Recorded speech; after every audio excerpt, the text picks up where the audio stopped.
नमस्कार दोस्तों, आप सभी का स्वागत है हमारे YouTube channel BCS basic physics में। आज के इस वीडियो में हम कक्षा 12 भौतिक विज्ञान अर्धवार्षिक परीक्षा 2021-22 के जयपुर जिले के प्रश्न पत्र का सॉल्यूशन लेकर आए हैं। ये जो प्रश्न पत्र है वो जयपुर जिले में संपन्न हुआ है। इस प्रश्न पत्र का पूर्णांक 34 नंबर का है और इसमें हमें समय मिलेगा 2 घंटे और 45 मिनट। विद्यार्थियों, यदि आप हमारे YouTube चैनल पर नए हैं तो चैनल को सब्सक्राइब कर लीजिए, साथ में बेल आइकन भी दबा दीजिए ताकि आपको इसी प्रकार के भौतिकी से रिलेटेड वीडियोज मिलते रहें। अब हम इस वीडियो को स्टार्ट करते हैं। हम इस क्वेश्चन के अंदर देखिए पहले से कोई दिशा निर्देश नहीं दे रखे हैं, डायरेक्ट ही हमें पहले क्वेश्चन पर चलना होगा। देखिए पहला जो क्वेश्चन है उसमें हमें पूछा है विद्युत फ्लक्स का मात्रक होता है, तो जो इलेक्ट्रिक फ्लक्स है उसका मात्रक क्या होता है। देखिए फाई बराबर होता है E इंटू एस। तो E का जो मात्रक होता है वो होता है वोल्ट प्रति मीटर। एस यहाँ पर क्षेत्रफल है जिसका मात्रक होता है वोल्ट मीटर स्क्वायर। तो यहाँ से 1 मीटर से 1 मीटर कैंसिल हो जाएगा। फाइनली जो इसका मात्रक है वो वोल्ट इंटू मीटर प्राप्त होता है। तो वोल्ट इंटू मीटर विद्युत फ्लक्स का मात्रक होता है। अगले क्वेश्चन की ओर बढ़ते हैं। हमें अगले क्वेश्चन में बता रखा है कि किसी आवेश Q को अनंत से विद्युत क्षेत्र के भीतर किसी बिंदु P तक लाने में किया गया कार्य W हो तो उस बिंदु पर विद्युत विभव V का मान क्या होगा। एक बार इस क्वेश्चन को समझ लीजिए। हमें विद्युत विभव पूछा है और अनंत से विद्युत क्षेत्र के भीतर किसी बिंदु तक कोई बिंदु है P, वहां तक इस आवेश Q को हम लेकर आ रहे हैं। तो देखिए एक बार समझ लेंगे आप। हम यहाँ पर कोई ले रहे हैं बिंदु P। ये जो बिंदु P है वो विद्युत क्षेत्र में स्थित है। कहाँ स्थित है? विद्युत क्षेत्र में मौजूद है। हम एक अन्य आवेश लेकर चल रहे हैं Q, और इस आवेश Q को हम लेकर आ रहे हैं अनंत से। अनंत से इस बिंदु P तक लाया जा रहा है। तो अनंत से इस आवेश Q को बिंदु P तक लाने में जो काम करना पड़ता है वो हमें W दे रखा है। देन विभव बराबर होता है W अपॉन में Q। ये विद्युत विभव की डेफिनेशन भी है और इस क्वेश्चन के अंदर विद्युत विभव का मान पूछा है जो कि W अपॉन Q के इक्वल होगा। अगले क्वेश्चन की ओर बढ़ते हैं। हमें पूछा है रेखीय आवेश घनत्व का मात्रक होता है। तो देखिए रेखीय आवेश घनत्व का जो सूत्र है वो देखिए क्या होगा। रेखीय आवेश घनत्व को लैम्बडा से पुट करते हैं। आवेश बट्टे में लंबाई के तुल्य होता है। आवेश बट्टे में लंबाई। तो देखिए लैम्बडा का मात्रक वही होगा जो Q बट्टे में L का मात्रक होगा। तो लैम्बडा का मात्रक ये इक्वल होगा Q बट्टे में L का मात्रक। Q यहाँ पर हमारे पास में आवेश है, आवेश का मात्रक हो जाएगा कूलाम। L यहाँ पर लंबाई है, इसका मात्रक हो जाएगा मीटर। तो कूलाम प्रति मीटर इसका मात्रक होगा। आप यहाँ पर ऑप्शन को गौर करके देखिए, कूलाम प्रति मीटर ब ऑप्शन में होगा, तो इसका जो सॉल्यूशन है वो ब होगा। देखिए चौथे क्वेश्चन में हमें पूछा है विद्युत द्विध्रुव के कारण से उसके निरक्ष पर विद्युत विभव का मान क्या होगा।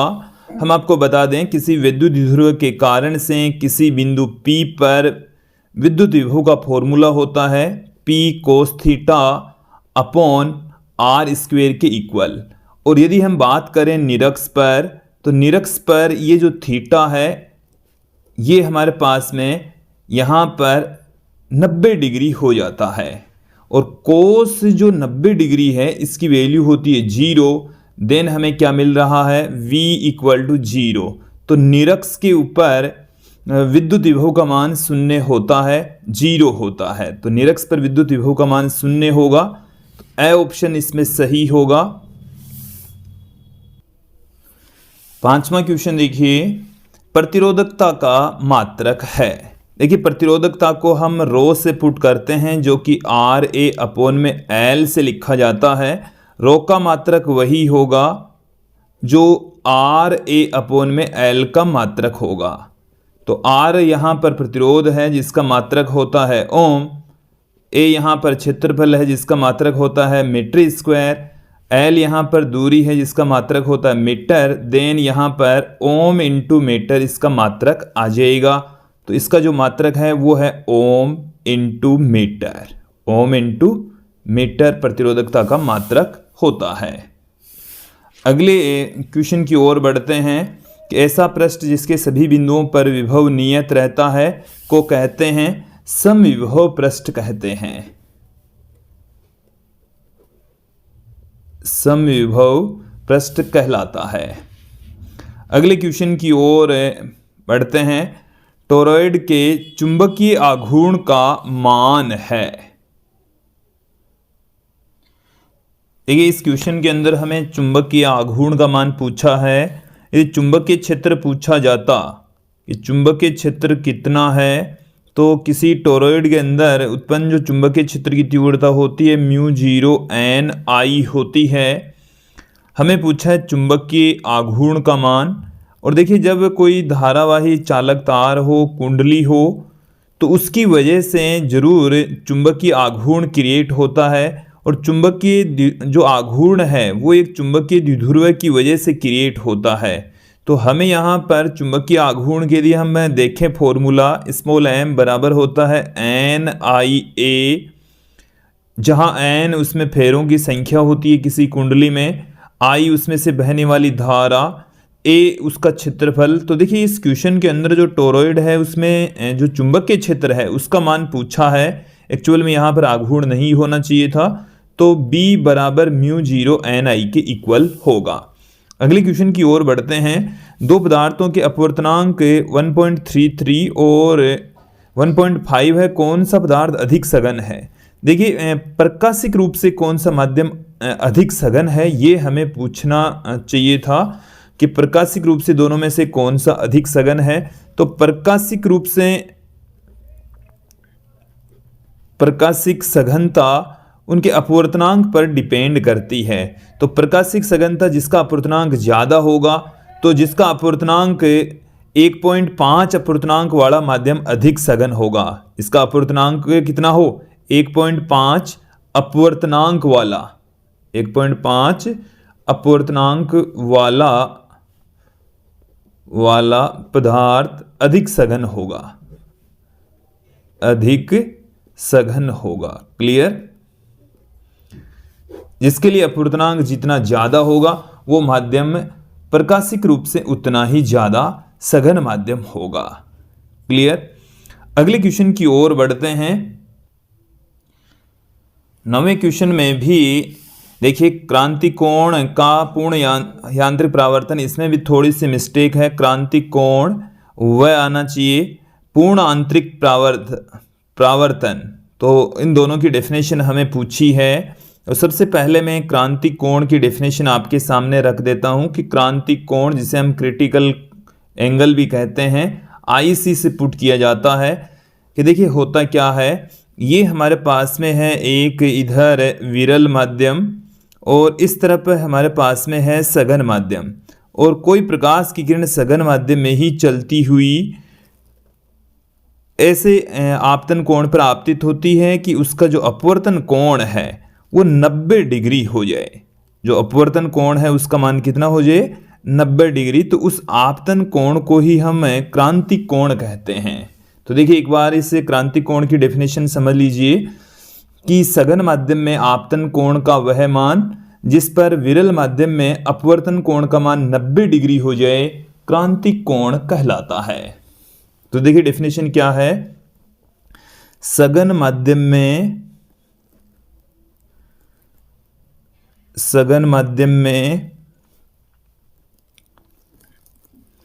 आपतन कोण का वह मान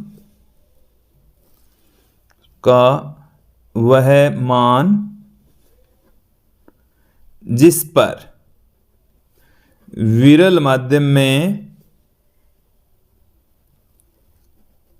विरल माध्यम में अपवर्तन कोण का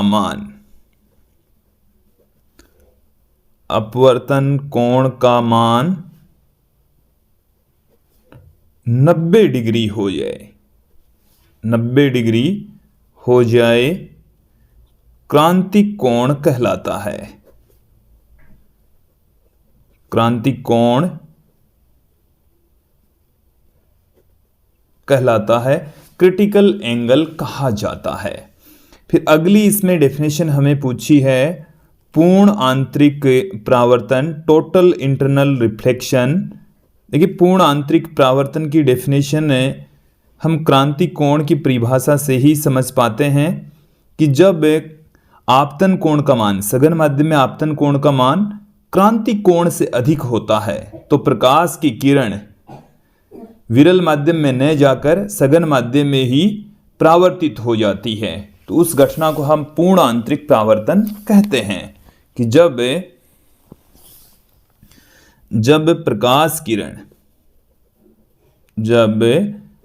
प्रकाश किरण सघन माध्यम में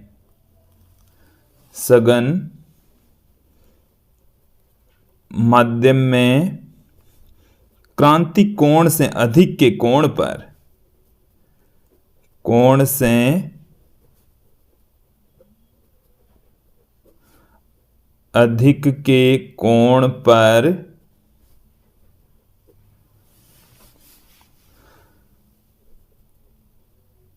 आपतित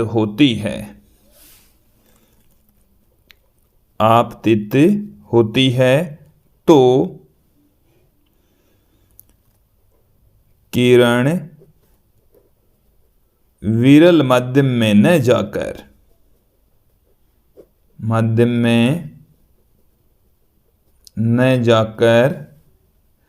सघन माध्यम से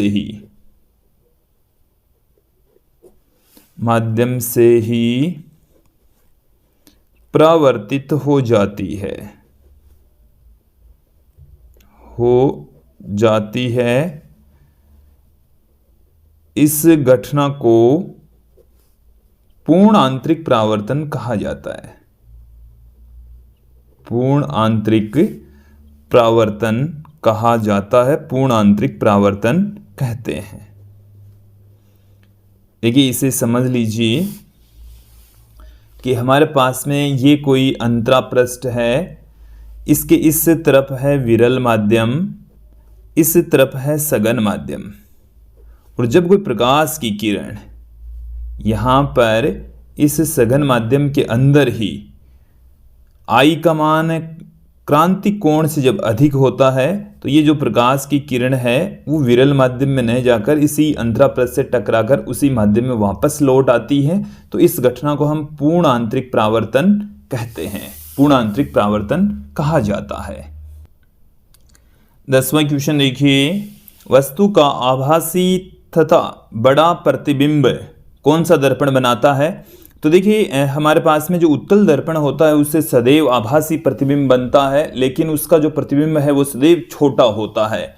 अवतल दर्पण से केवल एक स्थिति में ही आभासी प्रतिबिंब बनता है, जब वस्तु फोकस बिंदु तथा ध्रुव के मध्य हो तब प्रतिबिंब भी बड़ा बनता है। तो अवतल दर्पण से वस्तु का आभासी तथा बड़ा प्रतिबिंब प्राप्त किया जा सकता है। अगले क्वेश्चन की ओर चलते हैं। किसी वस्तु पर न्यूनतम आवेश कितना हो सकता है? तो देखिए किसी वस्तु पर जो आवेश है वो इलेक्ट्रॉन के आवेश के पूर्ण गुणज के रूप में होता है। तो किसी वस्तु के ऊपर न्यूनतम आवेश एक इलेक्ट्रॉन के आवेश के तुल्य हो सकता है। तो 1.6 × 10⁻⁹ कूलाम के इक्वल किसी वस्तु पर न्यूनतम आवेश हो सकता है। 12वें क्वेश्चन की ओर चलते हैं कि 2 पिकोफैराड हमारे पास में संधारित्र यहाँ पर दे रखे हैं 2 पिकोफैराड, एक की धारिता 2 पिकोफैराड, दूसरे की जो धारिता है वो है 8 पिकोफैराड, और तीसरे संधारित्र की धारिता है 4 पिकोफैराड।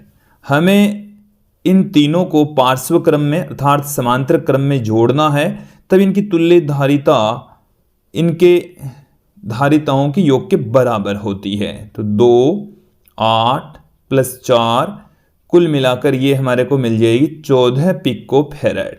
तो ये तीनों संधारित्रों की तुल्य धारिता 14 पिकोफैराड होगी। क्लियर? अगले क्वेश्चन की ओर बढ़ते हैं कि जब प्रकाश हवा से कांच में प्रवेश करता है तो कौन से रंग का विचलन कोण अधिकतम होता है। तो विद्यार्थियों हम आपको बता दें कि जब कोई प्रकाश की किरण, जैसे ये हम लेते हैं एक प्रिज्म और यहाँ से कोई प्रकाश की श्वेत प्रकाश की किरण आपतित होती है तो ये 7 टुकड़ों में टूट जाती है। कितने टुकड़ों में टूट जाएगी? 7 टुकड़ों में ये इस तरीके से विभाजित हो जाती है। तो इनमें आप देखेंगे कि जो प्रकाश की किरण सबसे ज़्यादा विचलित होती है वो है वॉयलेट कलर वाले रंग वाली, और लाल कलर के अंदर विचलन सबसे कम होता है। तो बैंगनी रंग के अंदर सबसे ज़्यादा विचलन होता है, अधिकतम विचलन बैंगनी रंग का होता है। क्लियर? अगले क्वेश्चन की सेल के विद्युत वाहक बल के मापन के लिए उपयुक्त यंत्र का नाम लिखिए।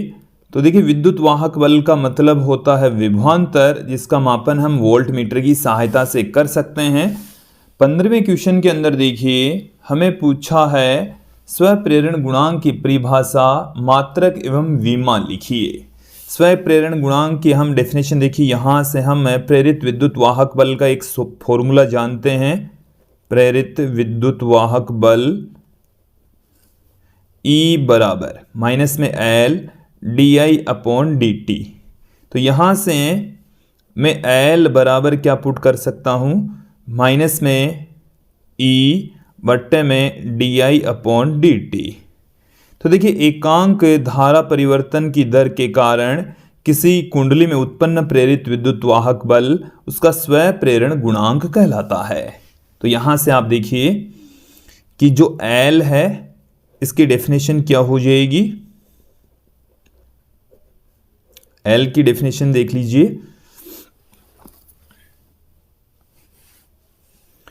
कि किसी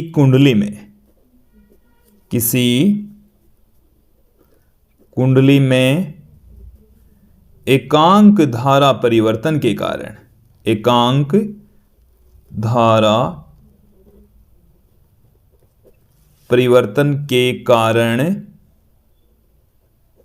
कारण कुंडली में उत्पन्न प्रेरित विद्युत वाहक बल,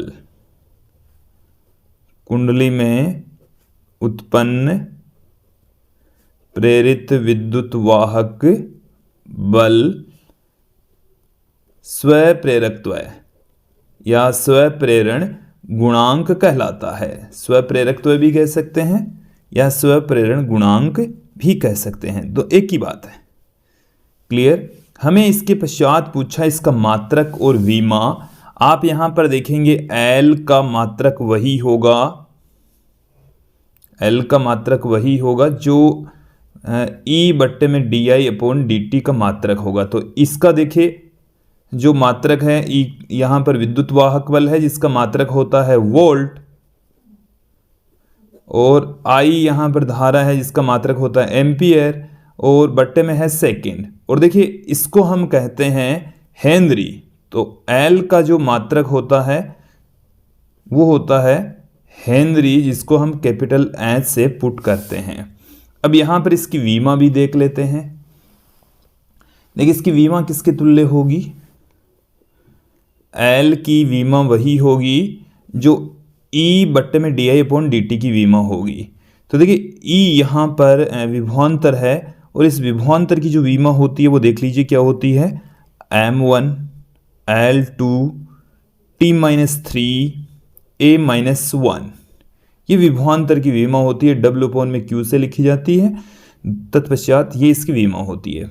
फिर बट्टे में हमारे पास में है धारा की विमा जो कि A1, फिर समय की विमा ये बट्टे के ऊपर चला जाएगा, T1 आ जाएगा। देन यहाँ से फाइनली जो इसकी विमा है वो आ जाएगी M1 L2 t-2 a-2। ये L की विमा होगी। 16वें क्वेश्चन में हमें पूछा है सेल के विद्युत वाहक बल और आंतरिक प्रतिरोध की डेफिनेशन बताइए। तो देखिए सेल का जो विद्युत वाहक बल है वो क्या होता है? सेल का विद्युत वाहक बल, इसको हम E से पुट करते हैं। जैसे ये हमारे पास में कोई सेल है और इसके अंदर ये 2 इलेक्ट्रोड लगे हुए हैं। ये धनात्मक इलेक्ट्रोड है और ये इसका ऋणात्मक इलेक्ट्रोड होता है। और इन दोनों इलेक्ट्रोडों से हमने ये एक रेजिस्टेंस यहाँ पर जोड़ रखा है। तो देखिए यहाँ पर विद्युत अपघट्य पदार्थ भरा होता है। अब यहाँ पर समझेंगे कि किसी आवेश को इस पूरे परिपथ में एक पूरा चक्कर लगाने में जितना भी काम करना पड़ता है, उस काम को ही हम सेल का विद्युत वाहक बल कहते हैं। सेल का विद्युत वाहक बल एक्चुअल में विभवांतर होता है, न कि बल। तो यहाँ पर सेल का विद्युत वाहक बल की डेफिनेशन क्या है कि प्रति एकांक धनावेश को एक बंद परिपथ में पूर्ण चक्कर लगाने में किया गया कार्य सेल का विद्युत वाहक बल कहलाता है। तो देखिए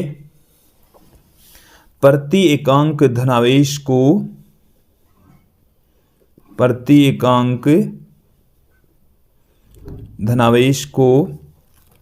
बंद परिपथ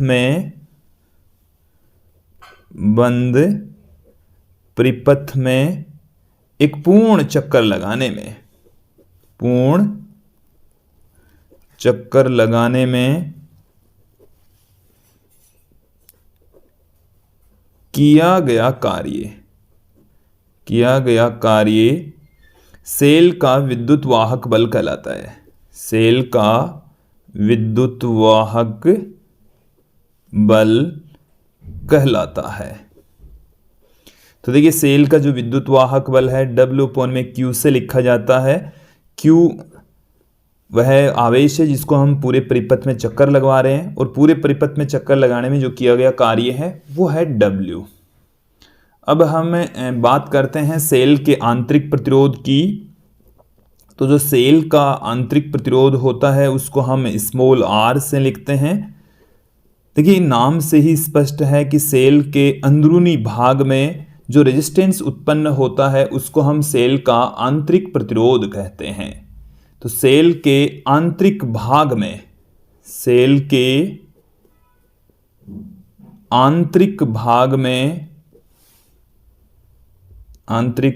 में धारा के मार्ग में उत्पन्न बाधा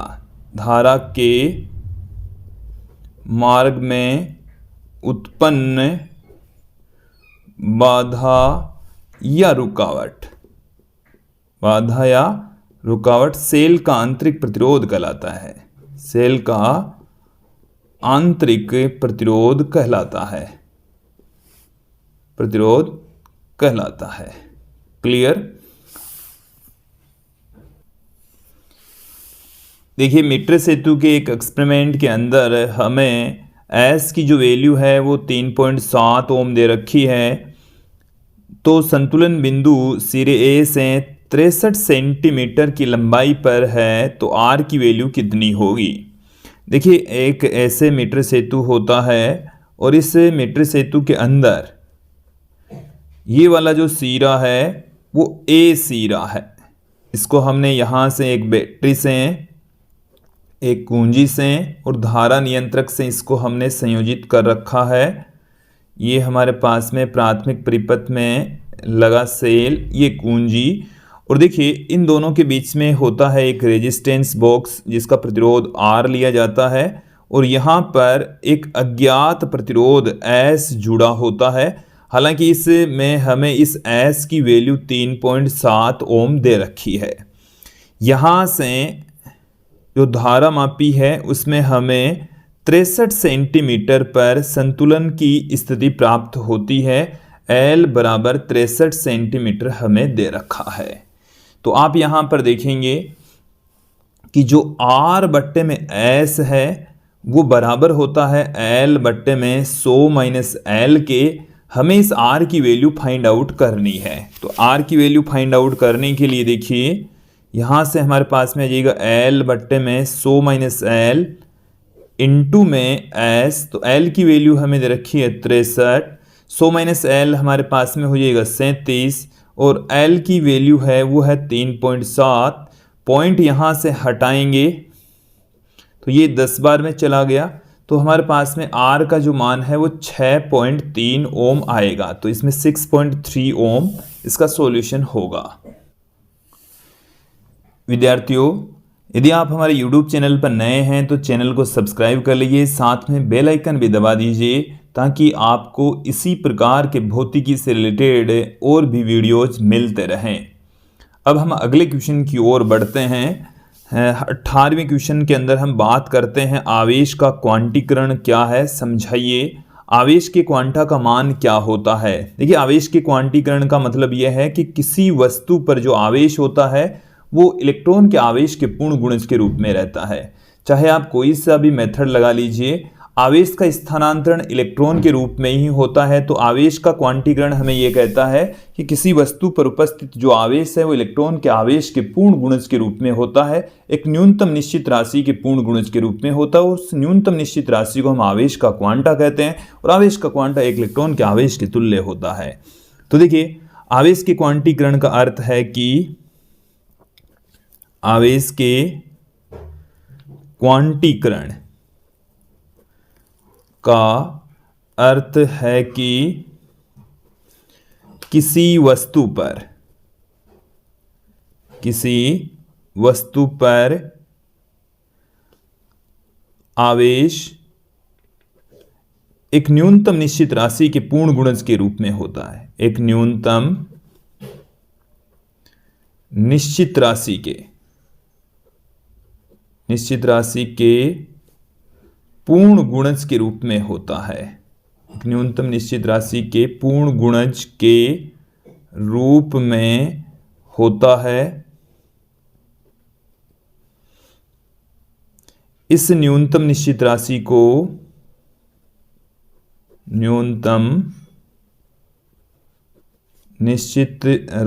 को आवेश का क्वांटा कहते हैं। आवेश का क्वांटा कहा जाता है जो कि इलेक्ट्रॉन के तुल्य होता है। तो आवेश का जो क्वांटा है वो किसके इक्वल है। देखिए, आवेश का क्वांटा का मतलब है इलेक्ट्रॉन का आवेश, और इलेक्ट्रॉन का आवेश आप जानते ही हैं कि 1.6 गुणा 10⁻⁻19 कूलाम के परिमाण के इक्वल होता है। किसी वस्तु पर जो आवेश होता है उसको हम Q बराबर N इंटू E की फॉर्म में हम लिख सकते हैं।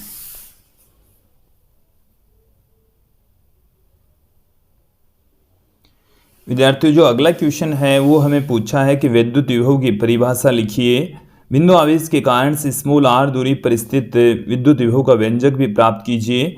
तो देखिए, विद्युत विभव की डेफिनेशन होती है कि किसी प्रति एकांक धनावेश को अनंत से विद्युत क्षेत्र के किसी बिंदु तक लाने में किया गया कार्य विद्युत विभव कहलाता है।